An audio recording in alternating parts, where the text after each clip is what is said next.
What is up, everybody? Today I'm running the Gold Hog Piglet mini Highbanker, medium Highbanker. As far as I can tell, this is like a full-size Highbanker with a few restrictions. There you go, you got your assembly guide here, cute little piglet. That's a picture of the top of Doc's head, true celebrity right there. Been following him on YouTube for as long as I can remember. And right there on the back is the missing component that you would need for Alberta Gold, that flare into a little extension there that's a little bit wider. But we're not going to be worrying about that today. I want to look at an overall just view of what this unit actually looks like. We'll get into how I acquired this thing, where I plan on using it. But today, I just want to see this thing running, see how it handles material, and I've got a couple suggestions that I think could really take this thing to the next level. So let's have a quick peek at build quality first, and then we'll get into the number one question that absolutely everybody wants to know before they purchase a Highbanker. So let's have a look at this build quality. It's really good. Okay, so we're gonna come up here. This is all made out of 80 thousandths of an inch thick aluminum. Really sturdy stuff. It's a little thicker than the stuff I use, a little bit more weight, but this entire unit weighs just under 22 pounds, which is excellent. We've got sanded corners everywhere. And if we have a look at these welds, the outside of the weld right here, that's a really nice TIG weld all the way up. But the way you can tell that a professional welded this is look at the penetration on the backside. It is very consistent all the way up. Somebody knows what they're doing. They've got a professional welder in the house putting this thing together. It's all cut out absolutely beautifully. I'm sure this is done with a CNC with the volume they're putting through. And the only thing that I noticed is this part here where the grizzly is held underneath. These corners, they are sanded, but that's a little sharp, and that is right where you would reach in here and it would get the back of your arm. That is the only sharp piece I found on the entire Highbanker, is these little guys right here. So I would just go ahead and sand that off myself, but the entire rest of this unit, build quality wise, is absolutely fantastic. So, as I was saying, number one question anyone has before you go out and buy a Highbanker: what is its 0 to 60? Let's go find out. A nearly unfathomable 250 horsepower hitting the ground through all-season tires, produced by an incredible horizontally opposed 3-liter 6-cylinder engine with plenty of storage capacity. Let's see how this thing rips.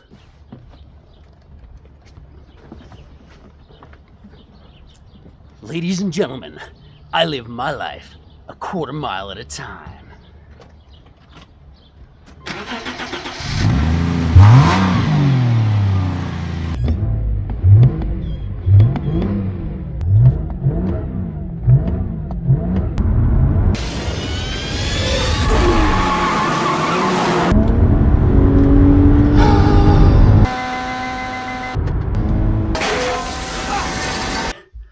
So now that we know that the Gold Hog Piglet Highbanker has a 0 to 60 of roughly 7.5 seconds, let's go see how it actually handles some gravel.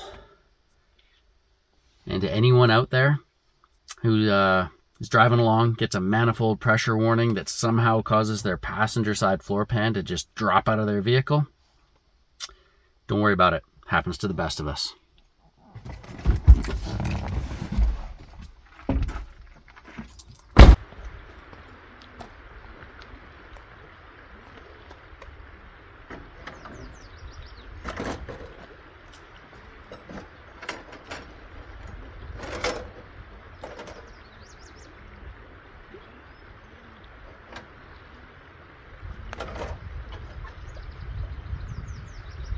So I just checked, and according to what Doc wants us to run, we're at 9 degrees, which is about 2 inches per foot of slope.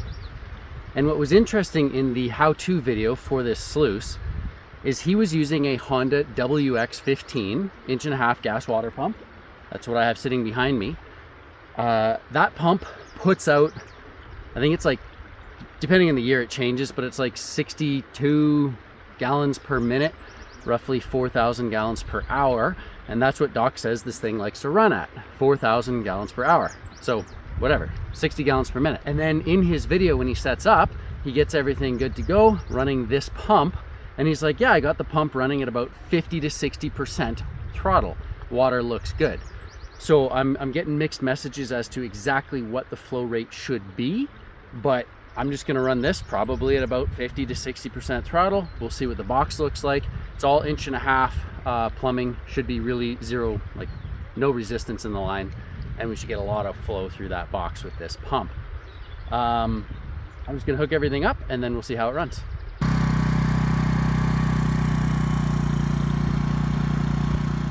Love how quiet that thing runs. So basically, here's our box. Now the first issue that I'm potentially seeing is all of these large rocks here. Some of those just like to sit in a shovel and go straight in the bucket. Is that going to be an issue with this little piece of clearance I have right here? Let's find out. So there's two ways to feed a highbanker: by shovel or by bucket. I typically prefer a shovel, so I'm going to try a bit of that first.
Well, it looks like everything is clearing the grizzly quite nicely now.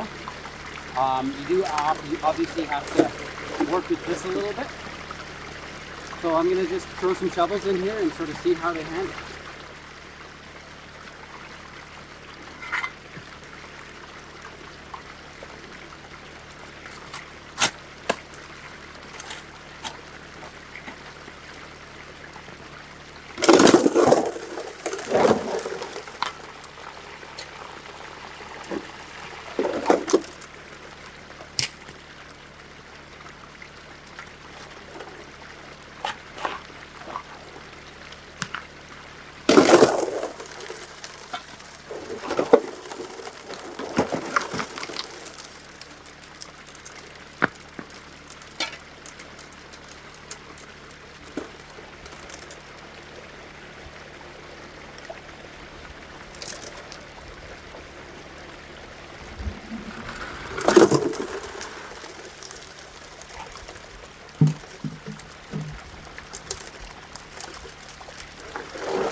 Not bad, actually.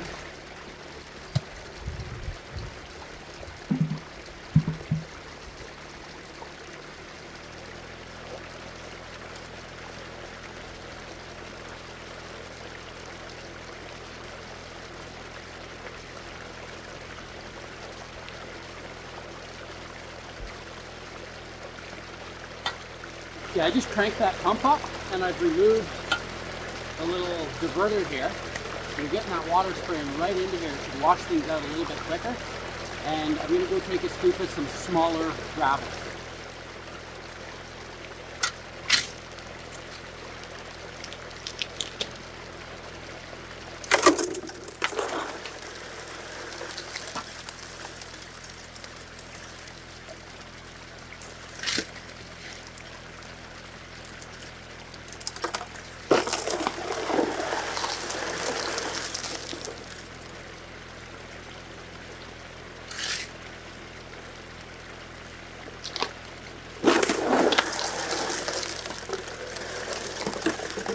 That's just working beautifully.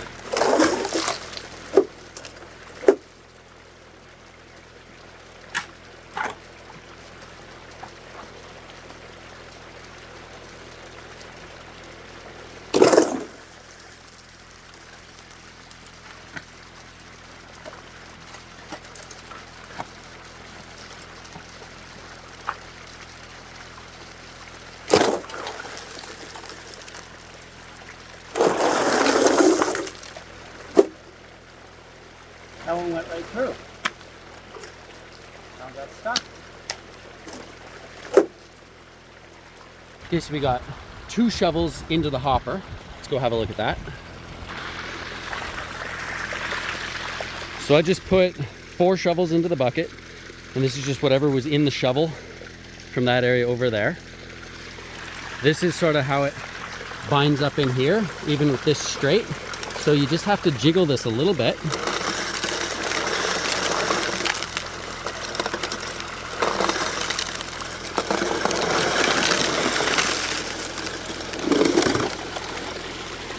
And to my surprise, all of these rocks so far have actually made it through this. I mean, we've got a few hanging up there, but I thought this was going to be a real problem. Turns out it's actually fairly decent. Now I'm going to try shoveling in without the clay claw, because this is loose ground. You don't need it to sit there. So let's see how it handles that from a different angle.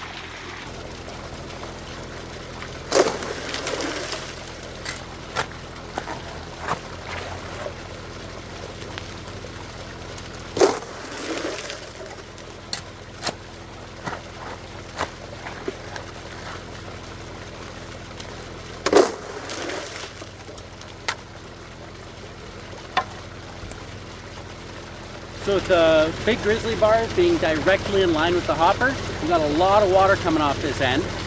I'm going to lower this down now with that clay claw open and see how that works.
All right.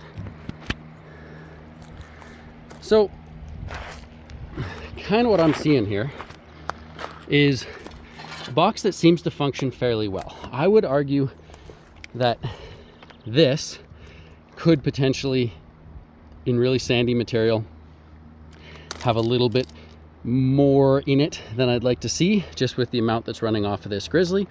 But compared to the original one of these I saw, like one of the very first production runs from, I don't know, 10, 15 years ago, where the bottom of the grizzly was welded, everything just slides right off this grizzly. These are all a little bit flexible. That's working excellent. I just had this end off and it was blasting back there a little bit better.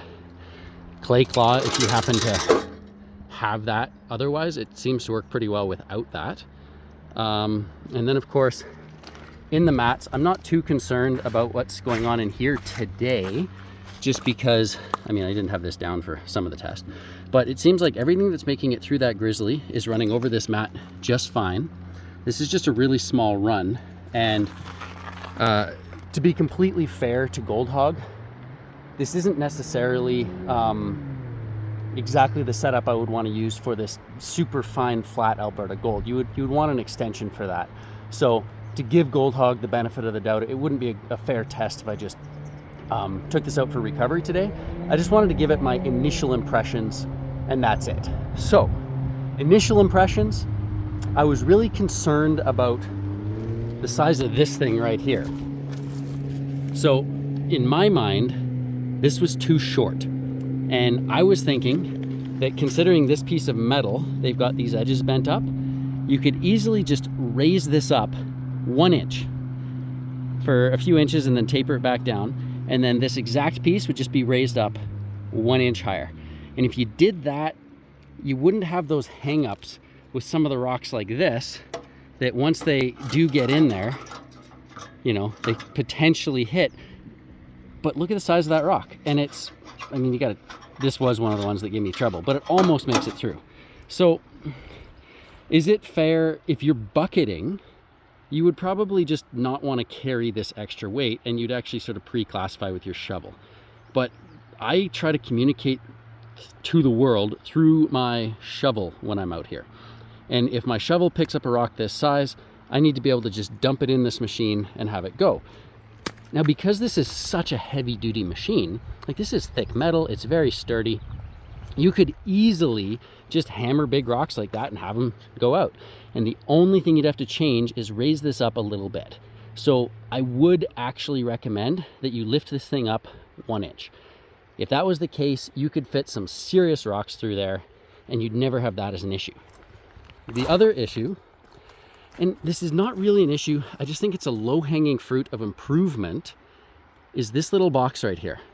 It's 9.5 inches long from clay claw to tip and about 10 inches wide. And my shovel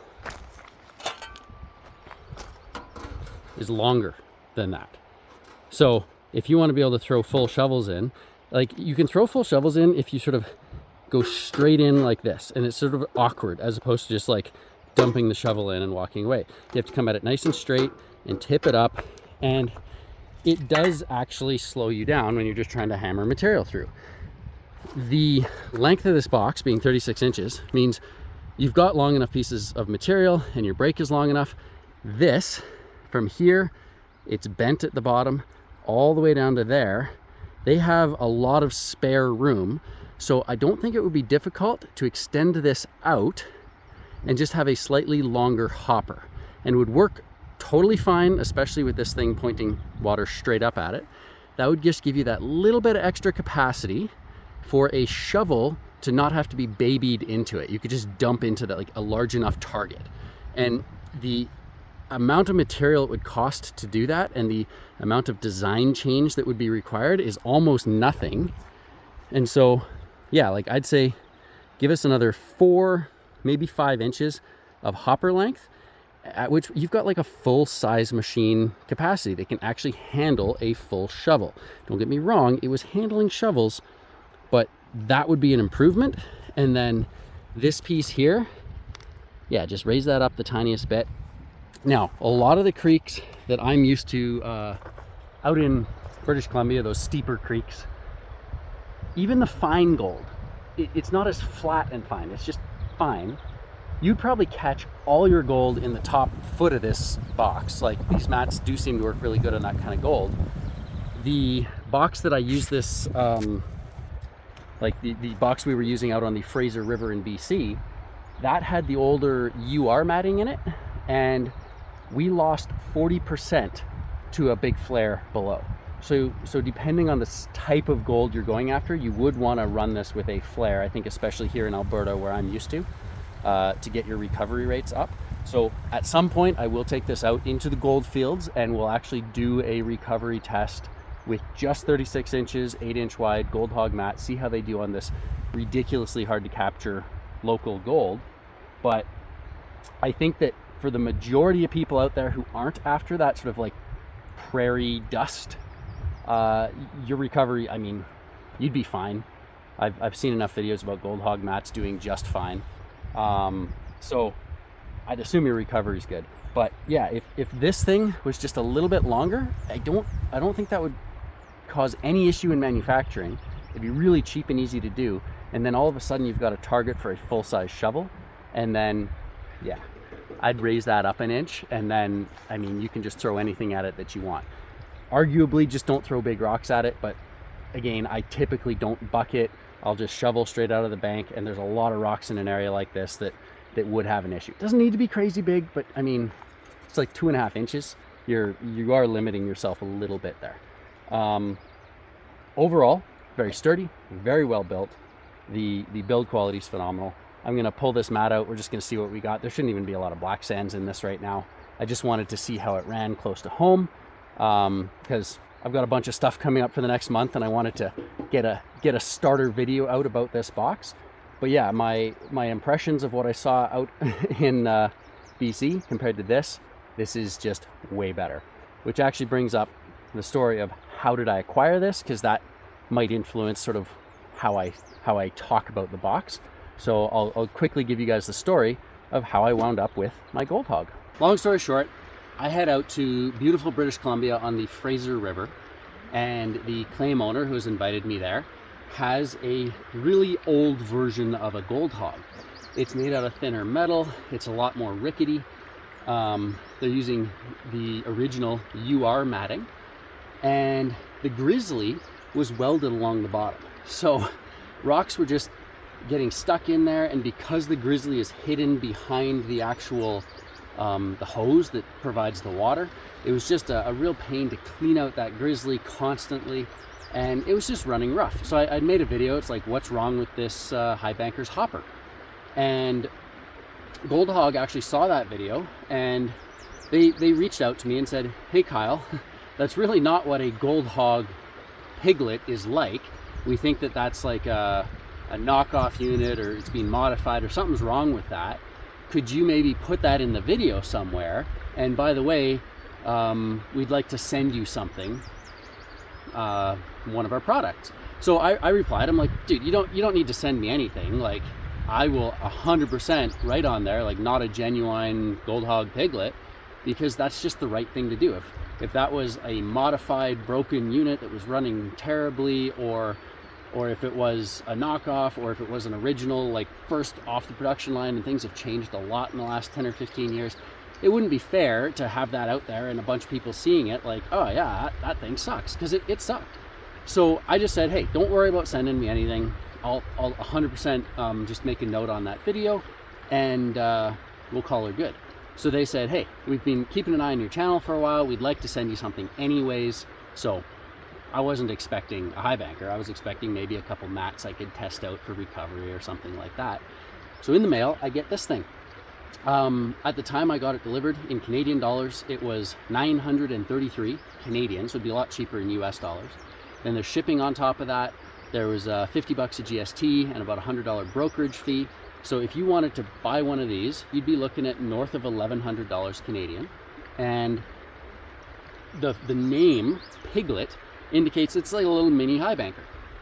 It seems like a lot of money for that, but it can clearly handle a lot more shovels and production than a mini Highbanker. I still think that there's some low-hanging fruit. Just increase this by 4 or 5 inches and raise that thing up an inch, and you've got a machine that can handle what you feed it all day long. Gold Hog's recovery has always been pretty good. I think it's really difficult for this Alberta Prairie Gold to capture it without that flare, but Gold Hog does sell a flare specifically to help with that issue. So anyways, that's how they just basically gave me a Highbanker as my channel was starting to grow right around that time, and I thought that was really cool of them. There was, I've worked with a few other people who have sent me some stuff. Videos will be coming out in the future. And there's some stipulations. We want you to do this. We want to talk to you about the video before you post it, stuff like that. Gold Hog did none of that. They basically just gave me a Highbanker with zero expectations from me whatsoever, which is really cool to see. They seem like a very open and honest company. And after seeing the build quality, I was a little bit concerned when this box showed up to my house after looking at the last one, because I was like, I don't know if I want to open my mouth about this thing, because what if it really sucks? I mean, I don't want to just make a video saying all of these negative things. So instead, Highbanker's making some noises. So instead, I open the thing up and I look at it and I'm like, I'm genuinely impressed here. I mean, there's a few things that design philosophy-wise I might do differently, but it's not a bad unit. I think that depending on sort of where you are and what your situation is, 22 pounds, handles a guy shoveling all day long. Again, you'd need a flare on the bottom of this for this Alberta Gold. I'm just doing that, like that's just an assumption, but we'll test that out in a future video. Yeah, we'll see sort of how much volume of stuff comes out of here. Not a lot of black sand we're working with today, but let's have a look.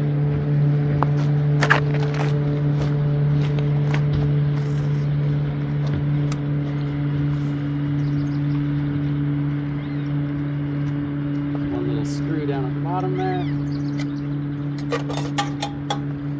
So that guy pops right out. I'm just gonna stow the hardware on that pin so we don't lose it.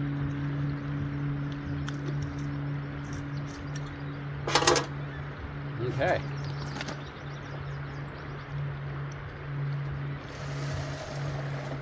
It's got this mat here. Let me just show you a close-up real quick. So directly under that mat, this is the Yukon matting. So it's got these really deep channels, and you can just see it's holding on to a lot of material that is exchanging around there. Again, this is not a lot of black sand because I didn't run it in a heavy black sand gold location, but I can imagine that would really help. And then here's sort of how the riffles are looking. Decent amount of material behind some of these, but they're clearly like they were active while it was running. And yeah, let's just see how much material is in this tub. Some nice thick, half-inch thick miner's moss. I personally find this stuff really easy to work with, easy to clean out. What I just did, almost all of the material just dropped right into the water. And if you're concerned that there's still a few pebbles and little things in here, guess what? Don't worry about it. Put it back in your Highbanker, you still have it for another day. You got 95, 99% of your gold out, or you just give it a few more shakes. Yes, if you let this dry out and then you go over a tub and whack it while it's dry, you'll get a few more things coming out, but just don't worry about it. You got 99% of it, carry on, super easy to work with.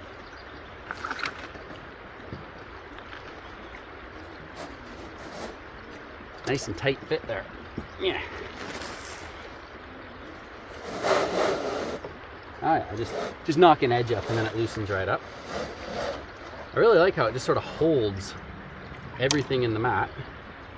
Pretty solid. And this is the beautiful part of Gold Hog stuff.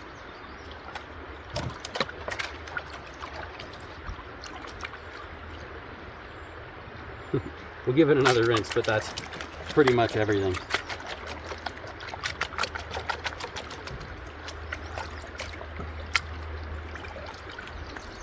There you have it.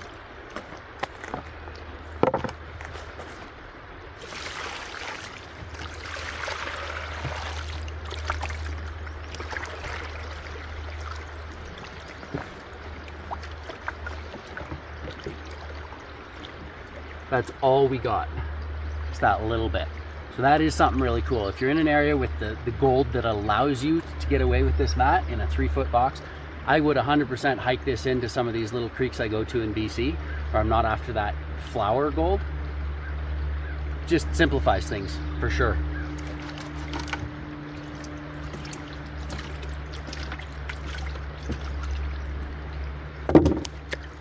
Don't get excited. I just ran a short little run here. I don't have all day for this. And this location really isn't a gold bearing spot. But if we can get a couple specks, that would be pretty cool. Or at least just see what other kind of rocks we found in here, because we've got a grizzly, so there'll be some larger rocks that are cool to see. Let's go pan this out. All we got to deal with right there.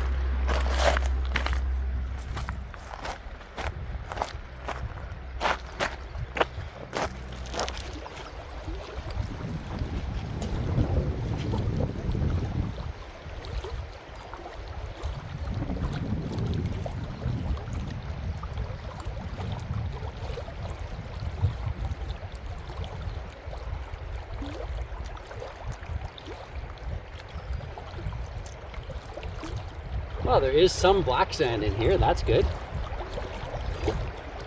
Very little black sand, remember, not a great spot, and I didn't run for very long.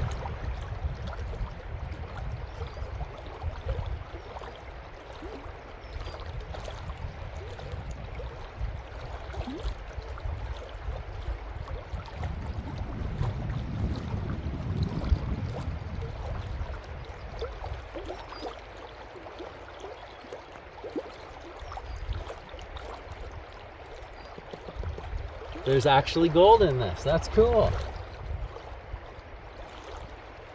Let's get you a close up. It's not a lot to see, but it's nice to see gold. All right, we're gonna come in. We got this focus enhancer thing. Let's see what we can show you guys here.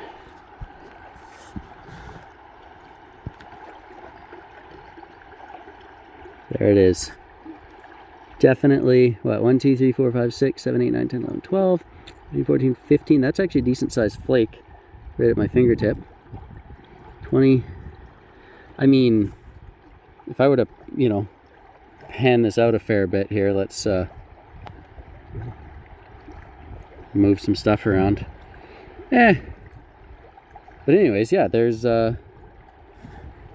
definitely some gold in this gravel. Ultra tiny stuff.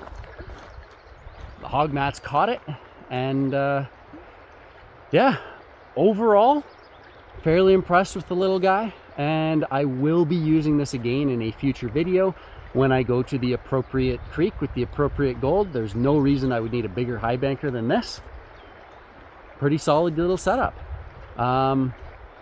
That's basically all I wanted to go over today. Was I got the high banker, wanted to give it a quick run through, and yeah, make the hopper 4 inches, maybe 5 inches longer, and raise that bottom gate by 1 inch, and you've got a perfect full-size production shoveling high banker, in my opinion, providing you're on the right kind of gold that those mats capture. And yeah, you throw a flare on the bottom and it should work pretty much anywhere. So not a bad unit. That's my my first take. I know everyone was mainly here to know what the 0 to 60 time was on that thing, so hope that was helpful. And yeah, until next time, cheers and thank you for watching.